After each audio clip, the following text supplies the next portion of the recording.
Umunsi wa 32 gukoresha iby'Imana yaguhaye. Ubwo twisanze twarateranirijwe hamwe mu buryo bwiza kandi bw'igitangaza ngo tube ingingo z'umubiri wa Kristo, mureke dukomeze tujye imbere buri wese amaranire kuba icyo yaremewe kuba cyo. Abaroma igice cya 12 umurongo wa 5. Icyo uri cyo ni impano Imana yaguhaye, icyo ukora ni impano uha Imana. Umugani w'Abadanwa. Imana ikwiye guhabwa umugabane uruta iyindi mu buzima bwawe. Yakuremye ifite intego kandi gutegerejeho gukoresha byimazeyo ibyo yaguhaye byose.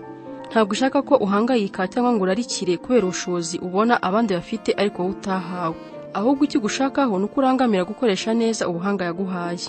Iyo ugerageza gukorera Imana mu buryo budahuye n'icyo waremewe, bimera nk'ibyo wa musazi ngo wasomeye amase amaganga ati bitajyanye n'ibi. Bene ibyo nta kindi kivamo uretse gucika intege kandi nta musaruro mwinshi bibyara. Ikindi kandi bigutesha igihe ugapfusha ubusa ubwenge n'imbaraga. Uburyo bwiza bwo gukoresha ubuzima bwawe ni ugukorera Imana ushingiye ku miterere yawe. Kugira ngo ibyo bishobore ugomba kubanza ukamenya imiterere yawe, ukiga kuyakira ndetse no kuyinezererwa, bityo ugashobora kuyiteza imbere kugeza ku kigero gikwiriye. Menya imiterere yawe. Bibiliya iravuga ngo ntimukagende nk'abatagira ubwenge, ahubwo mugerageze kumenya icyo Umwami ashima kandi ari cyo mukora. Ntureke uyu munsi ukurengana. Utangire ushakishe kandi usobanukirwe neza icyo Imana ishaka kuba cyo n'icyo ishaka gukora. Utangire usuzuma impano zawe n'ubushobozi bukurimo. Ufate igihe kirekire witegereze ibyo waba uzi gukora neza n'ibyo udashobora. Pawulo atugira inama agira ati, mutekereze mwitonze ngo mumenye ubushobozi bwanyu. Ukore urutonde. Ubaze abandi bakubwiza ukuri uko bakubona. Ubabwire uko ushaka kumenya ukuri kutarimo gutara amashimwe. Impano zo mu mwuka n'ubushobozi kamere iteka byemezwa n'abandi. Niba wibwira ko ufite impano yo kwigisha cyangwa yo kuririmba, ariko akaba nta wundi ubyemeza, ubyibazeho. Niba ushaka kumenya ko ufite impano yo kuyobora, uhindukire urebe inyuma yawe. Niba nta muntu ukuri inyuma, ubwo umenye ko utari umuyobozi. Ujye wibaza ibibazo nk'ibi ngo, ni hehe nabonye imbuto mu buzima bwanjye kandi n'abandi bakabyemeza? Ni ibiki namaze kugaragazamo ubushobozi? Urutonde rw'impano n'ubushobozi kamere dusanga mu bitabo bimwe na bimwe bigira agaciro ariko bikagira umumaro muke. Icya mbere kenshi biba ari rusange, bityo ntibishobore kukwereka umwihariko wawe. Icya kabiri, Bibiliya itubwira iby'impano zo mu mwuka ariko ntabwo itanga ibisobanuro birambuye, bityo kenshi ibisobanuro tubona ugasanga bibogamye kuko kenshi biba bishingiye ku myigishirize y'itorero iri cyangwa ririya. Ikindi kibazo ni uko ugenda ukura ugenda ugaragaza impano nyinshi zitandukanye. Ushobora kwitangira imirimo yo gufasha cyangwa yo kwigisha cyangwa ugatangana umutima ukunze kubera ko umaze kuba mukuru mu gakiza atari uko ariyo mpano yawe. Uburyo bwo guhishurirwa impano zawe n'ubushobozi ni ukugerageza imirimo y'uburyo bwinshi. Iyo mba narafashe amasuzuma y'impano n'ubushobozi nkiri muto, ntabwo nari kuzigera menya ko mfite impano yo kwigisha, ko sinari narigeze mbikora.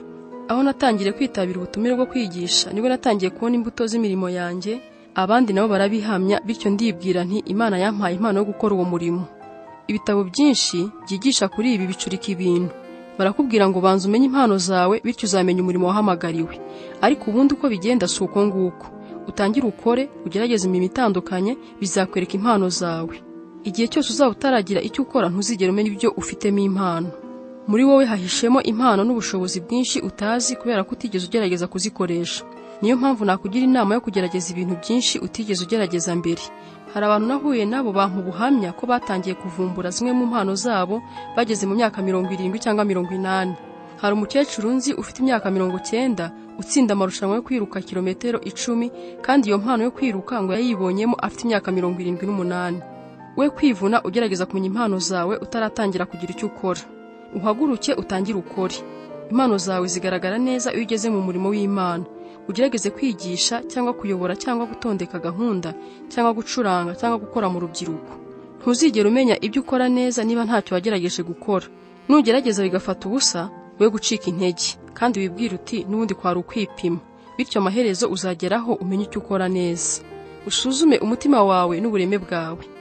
Pawulo atugira inama ati, wisuzume witonze umenye uwo uriwe n'umurimo wahamagariwe, maze aba ari byo wirundumuriramo wese. Nanone bizagufasha kumva icyo abandi bakuzi neza bazakuvugaho. Ujye wibaza uti, ni ibiki nkunda gukora? Ni ryari numva nkorana akanyamuneza? Ni ibiki njya mpugiramo nkibagirwa ko igihe cyagiye? Ese nkunda gukora ibintu bimwe igihe kirekire cyangwa nkunda guhinduranya imirimo? Ese nkunda gukora ndi jyenyine cyangwa ndi mu bandi? Ese nkunda kwibera ukwanjye cyangwa nkunda kuba ahagaragara? Nkunda gutekereza cyane cyangwa nishimira amarangamutima? Ni iki nkunda cyane? Kurushanwa cyangwa gufatanya n'abandi? Witegereze ibyo wanyuzemo byose, ukuremo amasomo byakwigishije. Usuzume ubuzima bwawe maze wibaze uburyo bwakugize uwo uriwe. Mose yabwiye Abisirayeli ngo mwibuke uyu munsi ibyo mwize ku Uwiteka kubw'ibintu bitandukanye yabanyujijemo. Ibyo wanyuzemo ukabyibagirwa bitagaciro. Niyo mpamvu ari byiza kugira aho wandika ibyo wize buri munsi. Pawulo yigeze guhangayika yibaza niba abakristo b'Abanyagalatiya bataribagiwe ibyo bari barababajwe, maze arabandikira ati: ya mibabaro yose mwayibabarijwe ubusa? Ndizera ko atari byo. Si kenshi dushobora guhita tubona umugambi mwiza w'Imana tukiri mu mibabaro cyangwa mu bihe byo gutsindwa cyangwa gukorwa n'isoni. Igihe Yesu yozaga ibirenge bya Petero yaramubwiye ati: ibyo nkora ubu ntubizi, ariko uzabimenya hanyuma. Iyo dushubije amaso inyuma nibwo dusobanukirwa ibyiza Imana yashakaga gukora itunyuza mu bibazo runaka. Gukura amasomo mu byo twanyuzemo bitwara igihe. Nakugira inama yo gufata nk'iminsi 3 mu mpera z'icyumweru kugira ngo ukore umwiherero w'isuzuma buzima, ufate igihe cyo kwitonda, ukagenda ureba uburyo Imana yagiye ikora mu bihe bikomeye bitandukanye by'ubuzima bwawe, kugira ngo wibaze uko yabishaka gukoresha ayo masomo yose yakwigishije ngo ushobore kuyafashisha abandi. Hari imfashanyigisho ushobora kwifashisha. Wemere kandi wishimire imiterere yawe. Ubwo Imana izi ibyiza bigukwiriye, wagombye kwakirana umutima ushima uburyo yakubumbye. Bibiliya iratubwira ngo ese wowe wa muntu we urinde nkugisha Imana impaka? Icyabumbwe ntabwo gishobora kubwira uwakibumbye ngo niki cyatumye umbumba utya, kuko umubumbyi afite uburenganzira bwose bwo gukoresha ibumba icyo ashaka cyose. Imiterere yawe yajyanwe n'Imana mu butware bwayo kubw'umugambi wayo, niyo mpamvu utagombye kuyinubira cyangwa kuyanga. Aho kugerageza kwihindura wishushanya ku wundi muntu, wagombye kwishimira imiterere Imana yaguhaye. Kristo yahaye buri wese ubushobozi bwihariye bukubiyemo byose yashatse ko buri wese muri twe ahabwa nk'uko urugero rw'ubuntu bw'impano ze rungana. Bumwe mu buryo bwo kwemera imiterere yawe ni ukumenya neza ibyo udashoboye. Nta muntu ukora byose neza kandi nta n'usabwa kuba buri kintu. Buri wese yagenewe uruhare rwe. Pawulo yarasobanukiwe ko umuhamagaro we atari gukora ibintu byose cyangwa kunezeza abantu bose, ahubwo ko wari uwo gutumbira umurimo wihariye Imana yamuremeye. Niyo wivugiye ati intego yacu ni ukuguma mu ngabano z'umugambi w'Imana kuri twe. Iryo jambo ingabano ryerekana ko Imana igenera buri wese muri twe aho agomba gukora n'icyo agomba gukora. Imiterere yawe niyo igenga umurimo wawe wihariye. Iyo tugerageje kwagura umurimo wacu tukarenza ingabano zishyirwaho n'uburyo Imana yaturemye, dutangira guhangayika. Nk'uko buri mukinnyi ahabwa imirongo atarenga mu marushanwa yo gusiganwa, niko natwe buri muntu agomba gusiganirwa aho dutegekwa yitonze. Ntugire ishyari ry'urimo kwiruka mu murongo uri iruhande rwawe, wowe utumbire kurangiza kwiruka kwawe. Imana ishaka ko wishimira gukoresha imiterere yaguhaye. Bibiliya iravuga ngo ibyiza ni uko wakora ibyo ugomba gukora, nibwo uzanezererwa ko wararangije umurimo wawe, kandi nibwo utazakenera kwigereranya n'undi wese. Hari uburyo bubiri Satani akoresha ngo akwambure umunezero w'umurimo wawe. Akugerageresha kugereranya umurimo wawe n'iy'abandi, ubundi akagushukisha kuringaniza umurimo wawe ku by'abandi bashaka. Iyo yombi ni imitego izana urupfu ikurangaza kandi ikakubuza gukora uko Imana yabishakaga. Igihe cyose uzumva ubuze umunezero wawe mu gukorera Imana, ujye utangira wibaze niba utaraguye muri umwe muri iyo mitego. Bibiliya ihora ituburira kwirinda kwigereranya n'abandi. Ukora umurimo wawe neza nibwo uzagira icyo wirata ubwawe, ariko wirinde kwigereranya n'abandi. Hari impamvu ebyiri ugomba kwirinda kugereranya: imiterere, umurimo cyangwa imbuto z'umurimo wawe n'iby'undi muntu. Icya mbere, uzabona iteka umuntu usa n'ukora umurimo we neza kukurusha, bityo biguca intege. Cyangwa se uzabona umuntu udakora akazi ke neza nkawe, bigutere kwihimbaza. Buri umwe muri iyo myifatire uzakurangaza, ukuvane mu murimo cyangwa se ugutwara umunezero wawe. Pawulo avuga ko kwigereranya n'abandi ari ubupfu. Yagize ati: ntidutinyuka kwibarana cyangwa kwigereranya na bamwe biyogeza ubwabo. Ubwabo biringaniza kuri bo ubwabo, bakigereranya nabo ubwabo nta bwenge bagira. Ibyo abahinduye Bibiliya mu Cyongereza mu buryo burambuye bwitwa message babivuze mu magambo agira ati: muri uko kwigereranya, kwiringaniza no kurushanwa baba bahushije intego. Uzabona kenshi ko abantu batumva neza imiterere yawe n'uburyo ikora mu murimo, bazakunegura kandi bagerageze kuguhatira kwishushanya n'ibyo bo bibwira ko wagombye kuba urimo gukora. Abo ujye ubihorera. Pawulo kenshi yagiye ahura na bene abo banyamagambo batumvaga neza umurimo we bakawusebya. Igisubizo cye kuri bene abo cyahoraga ari kimwe: kwirinda kwipima ku bandi, kwirinda gukabya no gushaka ishimwe riva ku Mana ryonyine. Kimwe mu byatumye Imana ikoresha Pawulo cyane ni uko yanze kurangazwa n'abamusebya cyangwa guta igihe mu kwigereranya n'abandi cyangwa ngo ajye mu mpaka z'imburamumaro ku murimo yakoraga. John Bunyan yavuze neza ati: niba ubuzima bwanjye nta mbuto bwera, ntacyo bimariye gushimwa n'abantu. Niba kandi umurimo wanjye wera imbuto, ntacyo bintwaye niba hariho abawunegura. Ukomeze ukure mu miterere. Umugani Yesu yaciye w'amataranto werekana ko Imana ihora itegerejeho gukoresha byimaze ibyo yaduhaye byose. Tugomba kungura impano zacu n'ubushobozi, imitima yacu igahora igurumana, tukagura muri kamere no mu miremerwe, tukunguka inararibonye mu buzima, bityo tukarushaho kugira umumaro mu murimo dukorera Imana.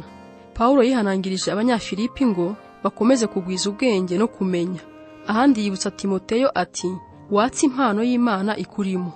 Iyo umubiri wawe udakora imyitozo, imikaya yawo igira intege nke ndetse ikagwingira. Niko bimera no ku mpano n'ubushobozi Imana yaguhaye. Iyo utabikoresheje birazimira. Yesu yaciye umugani w'amataranto agamije gushimangira iryo hame. Ubwo yavugaga kuri wa mugaragu wanze kungura itaranto ye, shebuja yagize ati, mumwambure iyo taranto ye muyihuriye ufite 10. Iyo udakoresheje itaranto wahawe urayitakaza. Iyo ukoresha ubushobozi wahawe Imana irabwongera.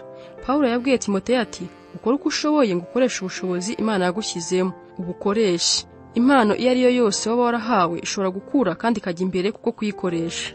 Urugero, nta muntu uhabwa impano yo kwigisha ngo ize yuzuye, ariko kuko kwihugura, kuganira n'abandi n'akamenyero, umwigisha mwiza ashobora guhinduka umwigisha uhebuje, kandi uko igihe gihita agakura akavamo umwigisha w'ikirangirire.